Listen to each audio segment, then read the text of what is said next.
नमस्कार दोस्तों। आज हम सुनेंगे ममता कालिया जी की लिखी कहानी काली साड़ी। वह एक खूबसूरत साड़ी थी, काली शिफॉन की। उस पर लाल और पीले रंग से कसीदाकारी की गई थी। नमूना कुछ ऐसा कि दूर से देखो तो चांद और पास से देखो तो कटा सेब लगता था। झीनी इतनी कि पहनने पर न पहनने का एहसास थे। शोकेस में सजी साड़ियों पर नूर तो अपने आप आ जाता है, पर काली साड़ियाँ कल्पना को बहुत पसंद है। उसे अक्सर ऐसे रंग ही मोहते हैं, काला, कॉफ़ी, नेवी ब्लू और उन्नावी। कल्पना का अपना रंग भी कुछ कुछ ऐसा ही है। सुबह की ताज़ी हवा में कांसे सा चमकीला, लेकिन दोपहर में कॉपियों का बंडल उठाकर स्कूल से आते आते एकदम भूरा। कल्पना के ऊपर हल्के खूबसूरत रंग फपते हैं, नीला, पीला, गुलाबी रंग से अधिक रंग का आभास, पर ऐसे रंग वह कम ही पहनती है। इन्हें संभाल सकने लायक फुर्सत नहीं होती। ज्यादातर वो गहरे रंगों की नायलॉन खरीदती है, जिस पर न स्त्री की मेहनत न कलफ का खर्च। बस धोई और पहनी, पहनी और धोई। गर्मियों में नायलॉन बदन पर ऐसे दहकती है जैसे जलते अंगारे। कंधे पर समेटने से देह पूरी सील बंद हो जाती है, पर उस जैसी कामकाजी औरत के लिए नायलॉन एक नियामत। एक बार खरीदी और जिंदगी भर के लिए फारिग। सच पूछो तो नया कपड़ा खरीदा कब जाता है? एक हादसे की तरह, जब जरूरत टाली नहीं जा सकती तभी। पहले शादी ब्याह में कपड़े बन जाते थे, ना सही महंगे, सस्ते बन जाते थे। पर अब वर्षों से शादियों में जाना छोड़ दिया। महज मनी ऑर्डर से काम निकाल लेते हैं। रही होली और दिवाली की बात, तो बच्चों के कपड़े पटरी बाजार से खरीदकर रस्मदाई की जाती है। चलते चलते कल्पना को हंसी आ गई। घर ऐसे कपड़ों से भरा है जो न फेंके जाते हैं न खुशी से पहने।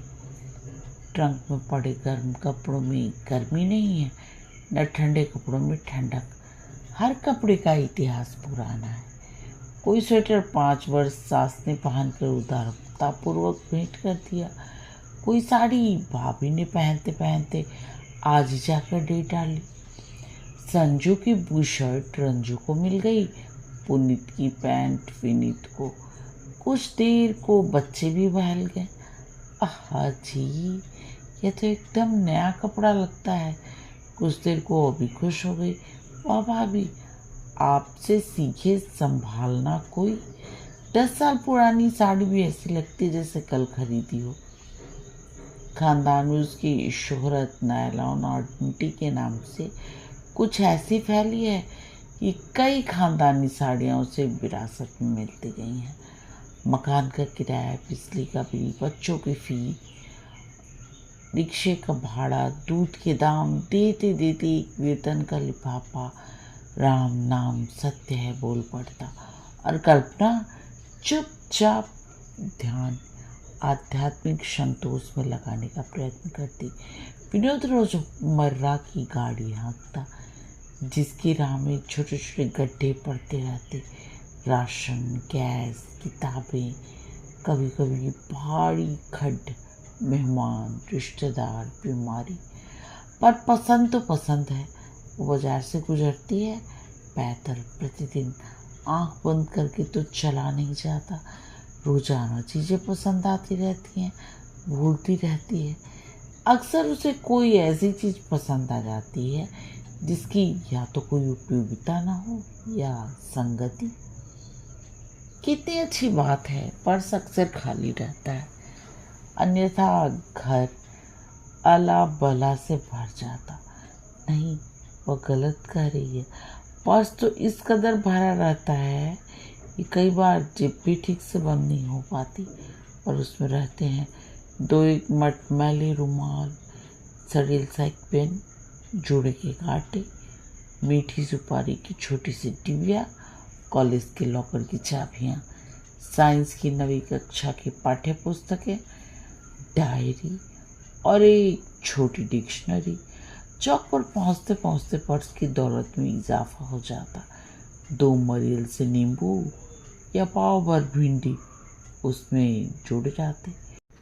लेकिन इस साड़ी पर से आंखें हटाए नहीं हट रही थी। वो देर तक नादीदी नजर से उसे देखती रही। फिर उसने अपना चिर परिचित लटका अपने असमर्थ लटकते पर्स में से निकाला। चलो चलो आगे बढ़ो, तुम्हें तो वो ये कतई सूट नहीं करेगी, कार्टून लगोगी। चिलचिलाती धूप में स्कूल की धूल भरी इमारत में इस नफीस सिफॉन का क्या काम। शहर के टुटहा रिक्शों में पहले दिन में खरोच लग जाएगी। जो बच्चे जरा जोर से खींच देंगे तो चिरती चली जाएगी। अपनी जिंदगी की रोजाना दौड़ भाग देखी है। 50 चक्कर ऊपर, 50 चक्कर नीचे, 5 चक्कर बाजार, 2 चक्कर स्कूल। ऐसी बामशक्कत जिंदगी में तो बस लोहे की चप्पलें, टाट की धोतियाँ और गाढ़े का ब्लाउज चल सकता है। फिर मान लो किस तरह हौसला करके वो साड़ी खरीद भी ले तो काला ब्लाउज तो घिस का स्लेटी हो चुका है। वही हमेशा का रोना, जब तक साड़ी खरीदो बजट फेल, फिर ब्लाउज बनवाने वाला खुशनसीब महीना आता ही नहीं। आखिर इंतज़ार का दम टूट जाता है और चलो भाई निकालो सफ़ेद ब्लाउज और पहन डालो कोई भी साड़ी, हरी, उन्नावी, नीली, पीली, छपी, सादी या बॉर्डर वाली। कैसी हड़बड़ी में वो तैयार हुआ करती है। पाउडर लिपस्टिक की बात छोड़ो, सिंदूर डालने तक का नियम तो नहीं पाता। घड़ी कभी लगा ली, कभी नहीं लगाई। जूड़ा कभी बनाया नहीं तो ऊपर ऊपर बालों में कंघी फिराकर रबर बैंड से कस लिए। कैसी दिली तमन्ना थी उसकी कि शादी के बाद हमेशा बनी ठनी घूमने निकला करेगी, घंटों शीशे के सामने श्रृंगार किया करेगी। तब उसने कब सोचा था कि ये छोटी छोटी ख्वाहिशें भी मृग तृष्णा बन जाएंगी। काली साड़ी देखने के बाद उसे अपनी तमाम गोरी सहेलियां याद आईं जिन पर यह फब सकती थी। उफ, फिर ख्वाहिशें, कितनी ख्वाहिशें होती हैं। एक बार दिल खोलकर अपनी सब सखियों पर उपहार लौटाने की, उत्सव पर्व की प्रतीक्षा किए बगैर वह एक दिन उन्मुक्त खिलखिलाना चाहती है। अपनी सखियों के साथ चिलचिलाती धूप में वह स्कूल की बजाय पिक्चर जाना चाहती है। बेमतलब दूर तड़ाक गप्पे मारना चाहती है जिसके नाम के पीछे ये जीजी की दुमिना लटके। ये साड़ी उज्ज्वलता पर कितनी खूबसूरत लगेगी, जैसे ताजमहल पर स्याह नकाब। उसने दुकान में जाकर दाम पूछे, काफ़ी हिमाकत भरे थे। उसने कई तरह से जोड़ तोड़ बैठाया। इसके आधे पैसे उसने गोल डिबिया में छिपाकर साड़ियों के पीछे अलमारी में रखे हुए हैं। बाकी पैसे का इंतज़ाम विनोद कहीं ना कहीं से कर ही देगा। यूँ आमतौर पर कल्पना को अपनी डिबिया से पैसे निकालना पसंद नहीं, पर इस साड़ी पर दिल कुर्बान, डिबिया कुर्बान। ये पैसे बड़े जीवट की कमाई है। ये पैसे उसने घर में ब्लैक मार्केटिंग करके जोड़े हैं। जैसे साबुन आया 11 रुपये 40 पैसे का, मसाले 9 रुपये 80 पैसे और चाय पत्ती 6.25 की। उसने घर आकर हाथ झाड़कर विनोद के सामने बिसोर दिया, तुमने 30 रुपये दिए थे, 1 पैसा नहीं बचा, बल्कि एक दुकान पर अठन्नी उधार करके आई हूँ। चलो हो गए 2.5 रुपये अंदर। फिर डिब्बे, बोतल और रद्दी अखबार की बिक्री पर उसका शाश्वत अधिकार है, वह भी अंदर। कभी कभार विनोद की जेबें टटोलकर कुछ न कुछ झाड़ ही लेती है। ये सब पैसे वह उस प्लास्टिक के गोल डिबिया में डाल देती है। ये उसकी ऊपरी कमाई है। इस डिबिया पर वह जान छिड़कती है। उसे पता है उसकी कई सहेलियां साड़ी के परतों में नोट छिपा कर रखती हैं, पर रिजगारी तो परतों में दबाई नहीं जा सकती। साड़ी खींचते ही छन्ने से गिरेगी। जगह सही अलग, भीतर वेतन मिलने पर बड़े हल्के नामालूम ढंग से वह इस रेजगारी के नोट बनाती है। ये काम शनिवार की दोपहर में किया जाता है, जब विनोद फैक्ट्री में होता है और बच्चे स्कूल में। कल्पना के स्कूल में शनिवार को आधे दिन की बाद छुट्टी हो जाती है। वो तमाम खुफिया काम बच्चों के आने से पहले निपटा लेती है और एक नए आत्मविश्वास से घर परिवार का सामना करती है। उसे लगता है इस डिबिया में उसकी आत्मा रखी है, उसकी संजीवनी शक्ति। उसे लगता है जब तक इस डिबिया में रुपए हैं वह किसी से भी लोहा ले सकती है। इसमें बहुत नहीं तो 85 रुपये होंगे, पर इस पर उसे एतबार है। घर की मझधार में ये पैसे पतवार है। लालच और कंजूसी पर विजय पा उसने तय कर लिया। वो घर जाकर पैसों का इंतजाम करेगी और आकर अपनी उज्ज्वला के लिए यह साड़ी खरीद लेगी। कौन बड़ी बात है, उसके नाना भी बड़े शहदिल इंसान थे। बात की बात में छिद्दू अहीर को चांदी की लुटियारे डाली। उसके मामा पश्चिमी पंजाब में अपना सब कुछ लुटा आए थे। कभी सरकार से क्लेम में एक कौड़ी न मांगी, अपने बूते पर व्यापार किया और बड़े आदमी बन गए। उसके भैया कितनों को खिलाकर खाते हैं। रात दिन कारखाने में घर घर मशीन चलती है। मित्रता के आगे पैसे क्या चीज़ है, तुच्छ तुच्छ। घर में छोटी छोटी दुर्घटनाएं हुई जिनसे वो बेदाग पहुंची। साबुन खत्म था, दूध वाला पैसे लेने खुदा धमका। बच्चे की इंग्लिश रीडर खो गई थी, तत्काल खरीदी गई। इन सब का सामना विनोद ने बड़ी दिलेरी से किया, बिना त्योरी या तेवर के। कल्पना कृत्य हो गई। निसंदेह उसे प्रथम कोटि का पति मिला है। औसत पतियों की तरह खर्च करते समय न वो झीकता है न झल्लाता है। परिवार के सामने अपनी ज़रूरतों को नगण्य समझता है। उसके कितने ही दोस्त पान सिगरेट में भक भक नोट फूंकते हैं, वह इन सब की ओर ताकता भी नहीं। चटक, मैरी के हाथ से शीशे का गिलास टूट गया। कल्पना दंदनाती हुई रसोई में घुस गई। मलकिन पना साबित करने का बेहतरीन मौका। विनोद छत पर बैठा उपन्यास पढ़ रहा था। ऐसे में मैरी को बहुत ज़्यादा धमकाया नहीं जा सकता। कल्पना ने पैसे के महत्व पर एक बड़ा ही सार्वगर्भित भाषण दिया।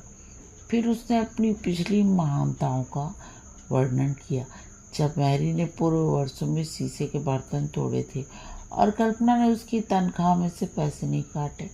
इस पूरी वक्तृता के दौरान मैरी एक भी बार न बमकी न बड़बड़ाई। वो मुंह लटकाए काम करती रही। इससे कल्पना को लगा उसके भाषण का मैरी पर सही असर हुआ है। रात जब वो बिस्तर पर लेटी तो उसके जेहन में वो काली साड़ी फिर कौंध गई। साड़ी क्या, पूरा पूरा शोकेसी कौंध गया। अरे यही तो वो साड़ी थी जिसे खरीदने का दृढ़ संकल्प करके वो आई थी। उसे उज्ज्वला का गोरापन और अपनी त्यागमयता की याद आई। उज्ज्वला कुछ इस कदर सुंदर है कि उसके सामने अन्य सभी सुंदर चीज़ें व्यर्थ लगने लगती हैं, यहाँ तक कि पैसा भी। इच्छा होती है उस पर लूट जाने की। कल्पना उस पर कुछ इस तरह फिदा है कि कई बार उसे शक होता है कहीं भगवान ने उसके सीने में औरत की जगह मर्द का दिल तो नहीं फिट कर दिया।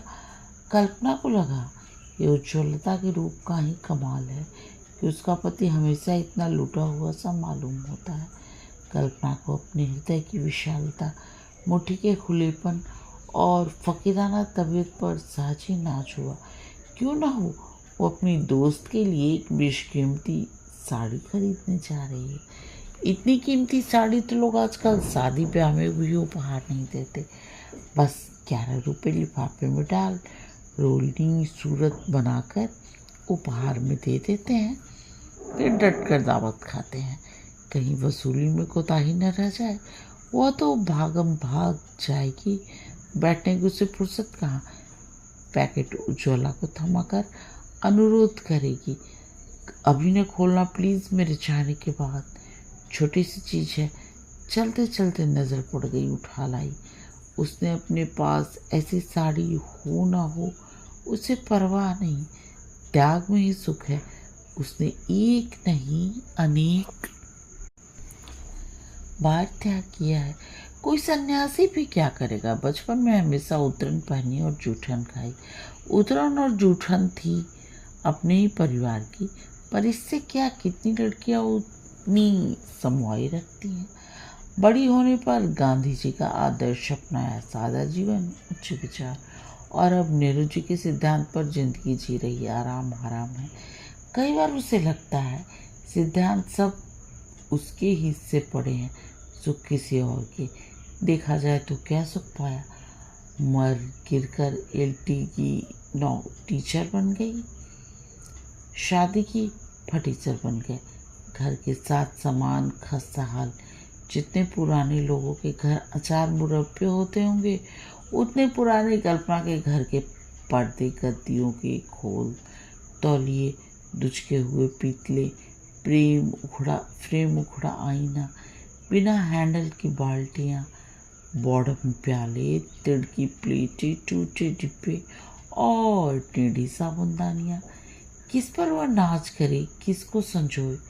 कल्पना को ख्याल आया, उसकी बात जब 2 साल में मैके आती है तो एक न एक नया सोने का गहना उसके गले या कलाइयों में चमचमाता रहता है। उसके बच्चे एक से एक फैशनदार कपड़े पहनते हैं। बहन बमुश्किल 4 दिन मैके रहती है, पर उसकी विजय दुभी सारे साल बजती रहती है। वो आती है, अपनी वापसी का फर्स्ट क्लास रिजर्वेशन करा लेती है और 10-20 रुपए छोटे भाई बहनों पर खर्च कर डालती है। एक कल्पना है कि छुट्टियां शुरू होते ही हर साल अपने बच्चों को लेकर माँ के घर पहुंच जाती है, फिर अनक्लेम्ड बिल्टी की तरह वहाँ पड़ी रहती है जब तक विनोद दौड़ धूप कर उसकी वापसी के रुपए का मनी ऑर्डर नहीं भेज देता। पैसा पैसा अपने छोटे भाई बहनों से बचाती, अपने बच्चों को तसल्ली और तमीज़ सिखाती। वो बांधा बदतमीज़ गर्मी में पड़ी भूनती रहती है। छुट्टी के बाद जब स्कूल खुलता है और टीचरें आपस में पूछती हैं, तुम कहीं बाहर गई थी, तो सगर्व कहती है, हाँ माँ के यहाँ गए थे, वहाँ से देवघर चले गए, बड़ी ठंडक में छुट्टियाँ गुजरी। यही सब सोचते सोचते नींद उड़ गई जैसे डाल से पंछी। पास पड़ी चारपाइयों में से एक पर उसके दोनों बच्चे सो रहे थे। बांध ढीली होने के कारण दोनों ही बीच खिसक आए थे। उनकी टांगे बाहें कुछ इस तरह क्रॉस कर रही थी मानो वो गुत्थम गुत्था हो। उसकी इस कदर निश्चलता से कल्पना का मन अनायास घबरा गया। उसने अपनी चारपाई से सरक कर आगे बढ़कर दोनों को बारी बारी से चूम लिया। न जाने उसे क्या होता जा रहा है। न बच्चों की चंचलता बर्दाश्त होती है, न निश्चलता। मन तुरंत गड़बड़ा जाता है जैसे आंधी में साइकिल। दोनों किस कदर दुबले पीले थके और बेचारे लग रहे थे। वर्षों से इन्हें कोई टॉनिक नहीं दिया गया। 10 से 4 तक कल्पना के बाहर रहने के कारण बच्चों के खाने संबंधी आदतें भी बेहद बिगड़ गई हैं। भूख लगते ही वे टॉफ़ी खा लेते हैं या आइसक्रीम या चूरन और फिर खेल में लग जाते हैं। स्टाफ रूम में आई पत्रिकाओं में कल्पना अक्सर व्यंजन विधियाँ पढ़ती रहती है। एक बार वो तय करती है कि आज कुछ स्पेशल बनाएगी, पर आज तक उसमें से एक भी व्यंजन वो आजमा नहीं पाई। वे तरीके इतने पेचीदा होते हैं कि 2-3 घंटे उनमें लग जाना आसान बात है। ये महंगे व्यंजन तो उन घरे के चोचले हैं जहाँ औरतें पलंग पर बड़ी बड़ी बोर होती रहती हैं और छठे छमासे कभी रसोई में जाती हैं। वे औरतें अपना वजन घटाने के लिए क्लिनिक में जाती हैं और सुबह शाम गोलियां खाती हैं। 2 वक्त की दाल रोटी बनाने के बाद कल्पना तो इतनी थक जाती है कि हाड़ दुखता। उस पर कॉपियाँ, रजिस्टर, वर्क, फीस वसूली जैसे अतिरिक्त सिर दर्द। कॉलेज के दिनों की उसकी सहेली नरिंदर कौर अक्सर उससे कहती, कल्पना क्या छट सी देह पाई है यार, चर्बी का कहीं नामो निशान नहीं। वो खुद बड़ी गुलगुली गोल मटोल थी। व्यापारी बाप की बेटी, असली घी के पराठे और लस्सी पर पली। नरेंद्र, क्या तूने कभी मजदूरिनों को मोटी देखा है? वे तो छड़ी पैदा होती हैं और छड़ी मर जाती हैं। विनोद ने करवट ली और गहरी नींद में सो गया। करवट के साथ साथ उसने बिस्तर की चादर भी ओढ़ ली। पुरानी आदत। कल्पना लाख उसके पैताने दूसरी चादर रखते, पर वो वही ओढ़ लेता है बिछाने वाली। पूरे चांद की चांदनी आइसक्रीम की तरह विनोद के बालों पर पड़ रही थी। खुश्क स्याह बाल, रेशम से मुलायम। कल्पना ने विनोद से अक्सर कहा है, दो ही चीजें मुलायम है तुम्हारे पास, दिल और बाल, वरना सारा व्यक्तित्व फौलाद का। उसका उल्टा होता तो तुम्हारा काम चल जाता, विनोद ने एक बार पूछा। कल्पना का मन भीग गया। विनोद सच कितना अच्छा है, हसरत और हौसलों से भरा। किस कदर उसकी परवाह करता है, न कभी डांट डपट, न कभी शक शुबा। कल्पना थकी हो तो पाव रोटी खाकर सब्र कर लेता है, और उबी हो तो उसे और बच्चों को लेकर ढाबे में खाना खा आता है। उसका जरा मूड बिगड़े तो कैसे बेचैन हो जाता है। ये उसका प्यार ही है, जिसके जरूर में कल्पना इस जाले लगे रोगन मीठे दिन ढलते मकान में अक्सर रानी महारानी की तरह महसूस करती है। मलकाए मोहब्बत। वरना और औरतों को देखो, मिसेस गुप्ता के चेहरे पर मनहूसियत बरसती है। जितना वो वेतन उतने का श्रृंगार का सामान खरीदती है, पर गर्दन उठाकर बात नहीं कर सकती। सारा शहर जानता है उनके पति कश्यप के दत्तक पति बने हुए हैं। रात रात वहाँ पड़े रहते हैं। मिसेस मित्तल सारा दिन लड़कियों पर खींचती बिफरती रहती हैं। उनके पति अपने वेतन में से एक भी पैसा खर्च नहीं करना चाहते। अपनी अलमारी में ताला डाल चाबी जनेऊ में बांध कर सोते हैं। Mrs Karnik, Mrs Verma, Mrs Thakur, सबकी सब पति की तंग दिली का रोना रोती है। दरअसल इन स्त्रियों के लिए उनका जीवन धन मात्र धन बन गया है, जबकि कल्पना के लिए वो जीवन है। ये कूढ़मगज औरतें नहीं जानती कि मात्र लेने से संबंध का निर्वाह नहीं होता, संबंधों को बहुत कुछ देना भी होता है। फिलहाल उसे एक काली साड़ी उज्ज्वला को देनी है। कल ही वह क्षण कितना विलक्षण होगा।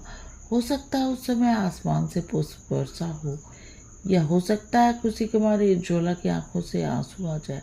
उज्ज्वला प्रायः ऐसी साड़ी नहीं पहनती, वे सफ़ेद पहनती है, यहाँ तक कि चप्पलें भी। फिर वो इतनी शौक लगती है कि सारा शहर उस पर फिदा है, यहाँ तक कि विनोद भी। पर विनोद जो भी काम करता है सब अपनी करता है, मोहब्बत भी। कल्पना और विनोद दोनों उज्ज्वला के दीवाने हैं।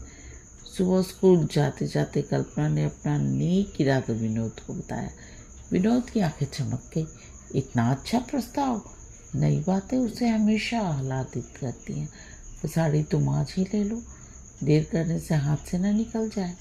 क्या लड़की या साड़ी? कल्पना ने कहा, और दोनों ठठाकर हंस पड़े। बोनस के कुछ रुपए बचे होंगे। ऐसा करते हैं, आज दोपहर में तुम्हारे स्कूल आ जाता हूँ, वहाँ से कला केंद्र चलकर साड़ी खरीद लेंगे। कम पड़े तो चेक दे देंगे। कल्पना का मन उमंग से इठला गया। खुश खुश वह स्कूल के लिए चल दी। विनोद इसी प्रकार उसे बढ़ावा देता है, जिंदगी के धक्के मुक्कों से बचता है। वह उसका संकट मोचन है, उसका शौक है ऑब्जर्वर। साड़ी आ जाएगी, डिबिया को हाथ भी नहीं लगाना पड़ेगा, वो वहीं पड़ी रहेगी अलमारी में बंद, इन्हें गिने तिलिस्मों की तरह। फिर विनोद को भी खास बोझ नहीं पड़ेगा। बोनस उसकी अतिरिक्त आय है। अतिरिक्त आय से अतिरिक्त व्यय निकल आए तो क्या कहने। फिर जब चेक देकर कोई चीज़ खरीदी जाती है तो कल्पना को ऐसे लगता ही नहीं कि पैसे खर्च हुए हैं। कल्पना ने अपनी सहेली का भाग्य सराहा, जिसका संपर्क इतने महान लोगों से हुआ है। साड़ी खरीदने से ज़्यादा देर नहीं लगी। शोकेस में से निकालकर रोशनी में साड़ी देखी गई। उसके रंग के पक्केपन की पुष्टि की गई। दुकानदार ने खुशी खुशी खुशामदीद लहजे से कहा, बहन जी ट्राई रूम में जाकर ट्राई करके देख लीजिए, खूब खिलेगी आप पर। कल्पना ने साड़ी पूरी तरह पहनी तो नहीं, बस आंचल वहीं खड़े खड़े कंधे पर फैलाकर इसे ढक लिया और विनोद से बोली, देखो कैसी लग रही है। विनोद ने अत्यंत सराहना से उसकी ओर देखा। वो एक नई नज़र थी, उत्तेजित, उत्तेजक, मोहित, मोहक। कल्पना ने अकचकाकर आंचल हटाया और साड़ी दुकानदार को पैक करने के लिए दे दी। जब वे साड़ी लेकर निकले, बाहर बेहद धूप थी। भूख प्यास और थकान से तबीयत बेहाल थी। घर पहुंचे, खाना खाया, सुस्ती आ गई, सो रहे। बच्चों के आगमन से व्यवस्था का एक और दौर चला। उसी सिलसिले में इस शाम की चाय बन गई। बीमे का तिमाही भुगतान सिर पर था, उसका एजेंट आकर चेक ले गया। कल्पना के हिस्से की चाय भी पी गया। कल्पना का मन एकाएक झुंझलाहट से भर गया। ऊपर आकर उसने खाली ट्रे मेज पर पटक दी और लेट गई बिस्तर पर। बिस्तर पर कला केंद्र का पैकेट रखा था। कल्पना ने कैश में देखा। उसे लगा कपड़े भी बहुत महंगे होते जा रहे हैं। कुछ साल पहले 50 रुपये में बढ़िया साड़ी आ जाती थी, अब 100 का नोट सुहा हुए बिना कुछ नहीं होता। फिर इस साड़ी में तो 2 नोट निकल गए। दुकानदार फौरन चेक कैश कराएगा। तभी विनोद ऊपर आया। वो गर्मी से छुटकारा पाने के लिए नहाना चाहता था, पर पानी ऊपर चढ़ने का नाम नहीं ले रहा था। कल्पना उसके पीछे पीछे आंगन तक गई। कहो। कुछ नहीं, मैं सोच रही थी साड़ी कुछ ज़्यादा महंगी नहीं है, तुम्हारी पसंद है। हाँ, लेकिन इतनी बड़ी चीज़ किसी को बेवजह देना मन को कुछ ठुकता नहीं। ये तो उस समय सोचना चाहिए था। तुमने पे किया है, तुम्हें नहीं सोचना चाहिए था क्या? तुम्हारी हुक्मदुली करने का जोखिम मैं क्यों लेता? अच्छा, अपने बोनस से हमें क्या दिलाओगे? बोनस तो खत्म। सच? हाँ, सब। कल्पना का मूड उखड़ गया। इस बार बोनस का तो पता ही नहीं चला। कौन रोज रोज मिलता है? इसी के लिए तुम धरना देते हो, हड़ताल करते हो, साल भर मंसूबे बांधते हो। बोनस मिलेगा तो कूलर खरीदेंगे, बोनस मिलेगा तो गैस खरीदेंगे, बोनस मिलेगा तो मेरी तो अभी बनियानें भी नहीं आ पाई और बोनस खत्म हो गया। मैं तो किसी से शिकायत नहीं करता, ऊपर से साड़ी। फिर ये साड़ी नहीं खरीदनी चाहिए थी तुम्हें, कल्पना ने कहा। विनोद का पारा चढ़ गया। मैंने खरीदी है, और नहीं तो क्या, मैंने फट से चेक काट कर पकड़ा दिया। देखो कल्पना, मेरे साथ पैतरे न बदला करो, मुझे सख्त चिढ़ है इससे। मेरी तो हर बात से चिढ़ है तुम्हें। मेरे आगे हर वक्त रोना ही रोना ले बैठते हो। दूसरों के साथ मिलकर ठहाके लगाए जाते हैं, चेक काट काट कर सामान खरीदा जाता है। कटौती तो बस मेरे लिए रह गई है। बेवकूफ़ी की बातें मत करो कल्पना, तुम्ही ने तो कहा था इंसान अपना विवेक भी इस्तेमाल करता है। क्या तुम्हारी भी इच्छा नहीं थी? मेरा जरा सा सुझाव देने पर लपक कर तैयार हो गए, जैसे तुम्हारे ही मन की बात की हो। अभी मेरे लिए खरीदने की बात होती तो सब बहाने बनाते। ये बिल्कुल मनगढ़ंत तोहमत लगा दी तुमने मुझ पर। हाँ, मैं तो झूठी हूँ, मक्कार हूँ, निष्पाप तो बस एक वह है जिसे भेंट देने के लिए आपने अपना अकाउंट सिफर कर डाला। मुझसे अब इस विषय पर बात न करना, समझी? कहकर विनोद अपने क्रोध कक्ष में चला गया। कल्पना का मन भी तिक्त हो गया। दिमाग तमतमा रहा था। नहाने के बजाय वह भी क्रोध कक्ष में गई। घुसते उसने देखा विनोद बिस्तर पर पड़ा बड़े गौर से काली साड़ी देख रहा है। कल्पना को लगा साड़ी नहीं सांप है। विनोद को लगा साड़ी नहीं समझौता है। उसने उठकर बड़े नाटकीय अंदाज से साड़ी कल्पना की गोद में रख दी। हम किसी सुंदरी के लिए साड़ी नहीं खरीदा करते हैं, भले ही कोई विश्व सुंदरी हो। हम अपनी सुंदरी के लिए साड़ी लाए हैं। कल्पना ने झटके से साड़ी गोद से हटा दी। सच, उस क्षण तुम कितनी अच्छी लगी थी जब तुमने दुकान पर साड़ी का आंचल सिर पर डाला था। मैंने तभी सोच लिया था यह तुम्हारे लिए ही बनी है। पर मैं तो काली हूँ, कल्पना ने मान लिया। कौन कहता है तुम्हारा रंग मुझे बहुत पसंद है? चाय और चॉकलेट के बीच का ऐसा रंग पाने के लिए विदेश में सुंदरियां घंटों सूर्य स्नान करती हैं। हटो, देखो बोनस के पैसे में 20 रुपये भी बाकी हैं। जल्दी से साड़ी पहनकर तैयार हो जाओ, आज खाना बाहर खाएंगे। और उज्ज्वला, उसके लिए साड़ी उसका पति खरीदेगा, ये उसका सौभाग्य होगा। कल्पना सौभाग्य शब्द पर ऐतराज करना चाहती थी, पर उसने अपने को रोक लिया। उसका एकमात्र प्रेमी और इकलौता पति उसकी ओर निसार नजरों से देख रहा था। कल्पना तैयार होने लगी। कहानी समाप्त। कहानी सुनने और अपना कीमती समय देने के लिए आप सबका बहुत बहुत धन्यवाद।